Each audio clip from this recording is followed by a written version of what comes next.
Stop touching me. I hate your touch. Stop it. High five. High five. All right. Dawn of the Planet of the Apes. Woo! Yo. All right. Some background story. I'm Matt. I'm Chris. We're the NOLAnerds. It's not really background story so much as introductions. Ooh, nice. All right. So we went to go see what was a horribly mislabeled sneak preview of Guardians of the Galaxy. 17 minutes of it. Woo! Now, don't get us wrong. It's Good phenomenal 17 minutes. But the night was saved when they were like, everyone that's here, who wants to see Dawn of the Planet of the Apes early? And we were just like, yo. So we got picked, and we got to go. So this is our review of a sneak preview, early release of Dawn of the Planet of the Apes, also known as a great movie. Yes. Did you like that? No. No? It was real bad. Okay. Spoiler free. The movie with that evil-looking gorilla. Okay. Hold on. Okay. Ape. Wait. No. Wait. Hold on. Okay. Let me just throw this at you. Okay. I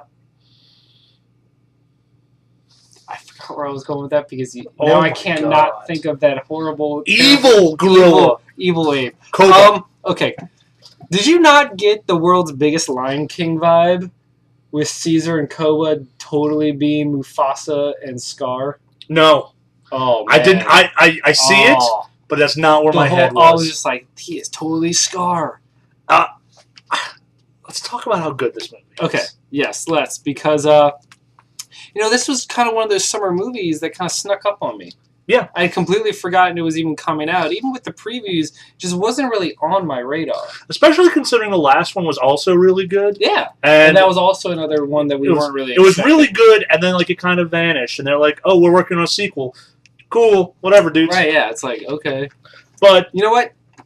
For those that were really thrown off by the fact that we had a negative review last time for Transformers, this will be a nice return to form where we like things. I like a lot of this movie. That's impressive. You know what? I'm actually impressed by the fact that you're saying more than it's okay. So take point. Well, Go. I like an awful lot of this movie. I like an awful lot of you. Shut up. This. I can do without that. And this. I like this though. Let's keep it spoiler free. Can you do that? I believe in you. No. Okay. Basically, the plot of this movie is the beginnings of the tensions of the war between man and ape. Correct. And this is their first real skirmish confrontation. It's been 10 years since Rise. The simian flu destroyed everybody. Which was a brilliant little thing they had snuck in to the last movie, at the very end. Right, like when it showed the guy getting on the plane and spreading the virus, and there it goes. Yeah. Reminded me of that game Plague Inc.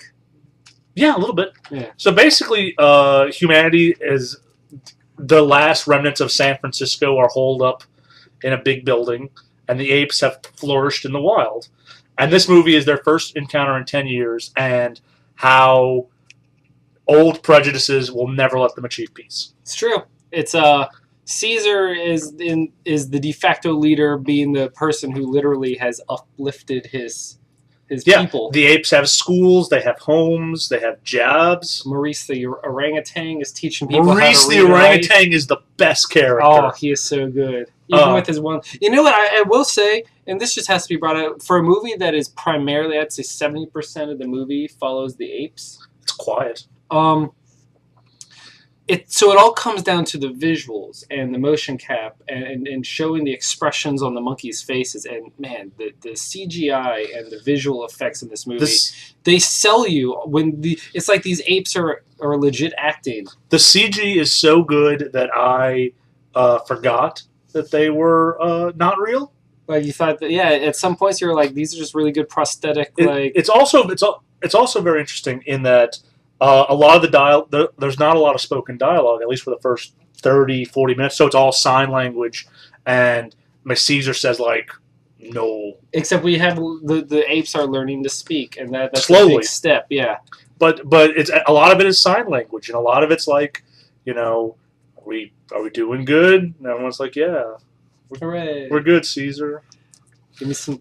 All right, can I made so many monkey jokes during this movie that Chris grounded me from speaking. Because the movie opens with Caesar in war paint because he's leading a raiding party. Oh, it did it again. Okay, keep going. Keep going. So he's leading a raiding party in white paint with the red on it, and he's got a scowl, and he looks so much like Kratos from God of War. I just lean over and go, "Hey, Chris. Hey, Chris. Hey, Chris. Chris. Chris. Kratos." It's not even a good one, but I don't care. And then later, it's obvious you don't care with terrible jokes like that. And later, when the fighting breaks out, which I don't count as a spoiler because it's predominantly featured in the trailer, I go, and I mean this one's the obvious one. You can't really complain about this one. And I'm pretty sure you said this in our review of Rise. I might have. I don't remember. It's just so good. I was like, hey, I guess that's what you call guerrilla warfare. If you think this is going to get you out of being grounded, you're very mistaken. And then there's the times when they're shooting the guns, and I'm like, hey, Chris, do you think their main strategy is the spray and pray? And that's when I got grounded. Oh, I should have grounded you long before. You're the worst dad ever. You're the worst joke teller ever. No, those are classic and on the spot. I was Johnny on the spot. Dead to me now. Continue. I don't even remember what I was saying because you ruined it with your stupid ape jokes. We were talking about how great the Andy Serkis spit all over everything. Yeah, okay. I do that. Andy Serkis, the finest motion cap actor in the world. Stop that. Stop that. It's not that bad. The finest motion cap actor of all time. I'm changing it. That's fine. Who's he going to compete with? Literally no one. Yeah. So they might as well just call the whole genre of thing just Andy Serkising. You know what? I will say though that Koba, Toby Kebbell. Anyway, Kebbell. He did a really good job as Koba. Slightly unhinged, especially the scene where Koba is play acting for humans to get close to their armory. That was awesome. Very unsettling. Although, every time you see his face, why would you not run in terror? Because he looks like every single stereotype of a villain with the scarred eye and the gnarled teeth and just the battle wounds everywhere. Such a monster. And can we talk about how terrible Caesar's son is? Just Ash? Ash is fine. No, not Ash. Yeah. Ash was his buddy. Oh, well, what's his Blue Eyes. Oh. Because he had blue eyes. He's all right. I mean, he's when I say terrible, I mean like he's the easily manipulated one. Well, yeah, he's a baby of a great leader. No great leader's son is like, you'll be just as good as my dad. Yeah. It's always like, Dad, why don't you love me? It's always like, Dad, I don't understand anything about anything. Let's talk about the humans for a bit, because they are in the movie. And you know what? Say what you will about James Franco. He's not a fan because he's a monster. I thought James Franco was great in the first one. That was his best role. Okay. But the new guy, Jason Clarke, playing Malcolm, I mean, the humans really didn't have much to do. I think the only issue... Gary Oldman's character had the most, like, oomph because it's Gary Oldman. But it's also kind of a waste to have Gary Oldman as that role. Like, you could have picked anyone. It would have been just as good. Like Gary Oldman didn't do enough. I mean, like, he didn't have much to work with. He didn't. He stole the scene. Like, you could have put in... I don't know, Jeffrey Dean Morgan for shits. Who? The comedian. You've got IMDb open. I do, but can we talk about how great Felicity was? No. Felicity no, we can't. Right. She's a doctor. She's a doctor with a past. So was the son. Oh, and who was it? Yeah, that dude. Yeah, the guy who just blatantly starts everything, you know? Because the heartbreak of this film is because they were so close. Her and Malcolm came together and they were like, but Koba and Dreyfus, Acevedo had to ruin it. And then, I mean, that's the whole crux of the plot, is that this is the the world dominated by apes. So this is that sparks the war, and as you know it's never going to work. But and without getting into the specifics or the consequences or the spark that starts it, it's just the closer they get to peace, the more it is. You know how it's going to go down. Yeah. And this is not gonna end well. There's a moment. There's the one moment when peace has been obtained for 5, and then it turns horribly, sorely. But alright, all fun and games until the army of ape on horseback, and then we can wait for the army of horse on ape back to come. It's a rock, paper, scissors. Yeah. Drama thing where they were like talking about the history, and then the apes took them they kept like the other people. Yeah. But so what else? I mean, top notch. Excuse me. You're the worst. Visuals were top notch. The mostly from the ape side. The ape are almost not. The humans are there to serve a purpose, to be antagonists. They transform the background instead of the foreground, and we got to focus on what was necessary with the apes. And so it was Transformers, where Transformers gave us nothing reason, and when that's never what we wanted. So, okay, that's my plot. Yes? Yeah. Okay. Tits. Okay. Don't touch me. And the rest of the review like this. Snuggle.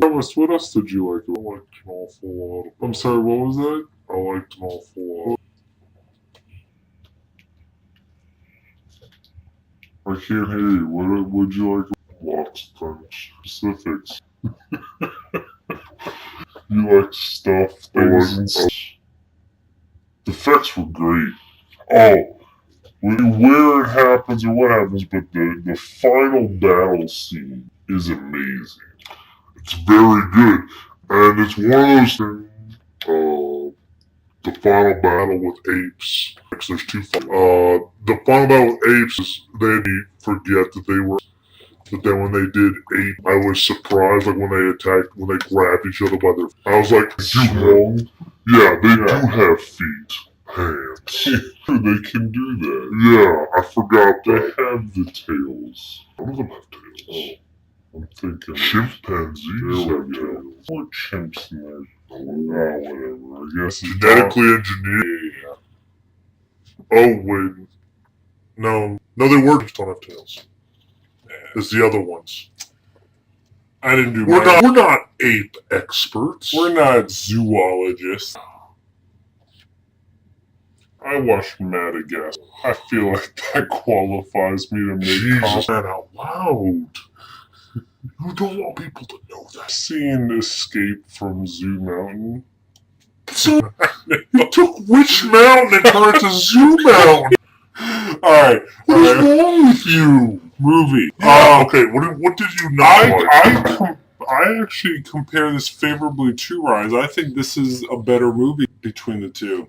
Probably, because it's definitely more ape-heavy.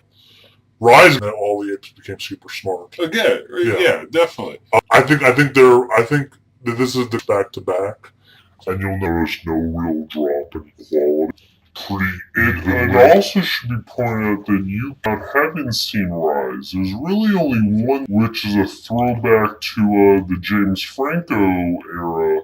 But outside of that, this movie is a pretty you don't have to have seen Rise. You appreciate, but the cast is completely different, and there's it's pretty solid liked too, which for a sequel is very rare. I liked it a lot. So yeah, like you said, what did you not like? Not a whole lot. I wasn't enamored with any of the humans. Yeah, they felt humans, like they were there. They were horrible monsters like Gary Oldman and Kirk. Actually, a horrible monster. No, I'd say Kirk towards the end. Yeah.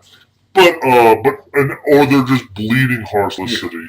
They're either, it's like the Bioware morality thing. Like you either want to burn a box. Like, there's either comically evil, super good guy. Like, that's really true, and I think that's kind. I didn't mind it, but it would be like at it.